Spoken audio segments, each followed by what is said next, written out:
particular president has decided that he wants to shake down people as it relates to the First Amendment, because he has filed not one lawsuit, not two lawsuits, but he has filed numerous lawsuits. He filed a lawsuit against the New York Times. He filed one against the Wall Street Journal, against CBS, against ABC, against the Des Moines Register. He is doing all of this because he wants to quash any speech that is not appreciative or lauding him, which is pretty much anything that's factual. So let's talk a few facts about these January 6 felons that should still be incarcerated because they went through the process, but because they were doing things on his behalf, of course, he wanted to let them go. So they released more than 1,000 people who participated in the insurrection on this government, many of whom had previous criminal records, like Mr. Theodore Mendenforth, who was convicted of predatory criminal sexual assault of a child, or Mr. Peter Schwartz, who had 38 prior convictions, including one where he beat his wife by repeatedly punching and biting her.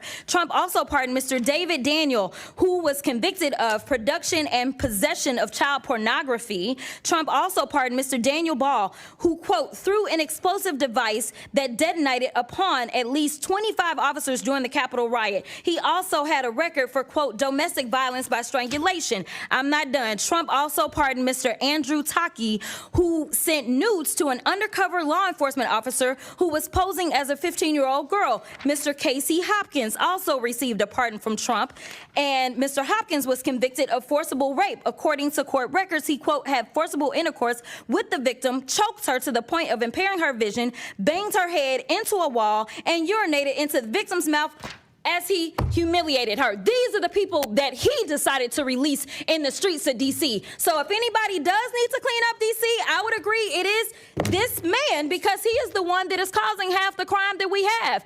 Not only is he participating in the crime, but we know that he instigated the insurrection. And if I did say that I had one issue with the Biden-Harris administration, it is the fact that they did not move forward and make sure that this man was put where he should have been put. Because the last time I checked, as a criminal defense attorney, and Mr. Attorney General, you may have a different experience, but I never had a defendant that had 34 convictions for felonies and did not spend one day in jail. Never in my life. And the last time I checked, the party of law and order is the only one that decided that they would be out of order and decided to nominate someone who was not only indicted but was actually convicted of multiple felonies. That has never happened in this country, and it is a shame that we are dealing with it now, and now he wants to tell y'all how to do your jobs. Okay.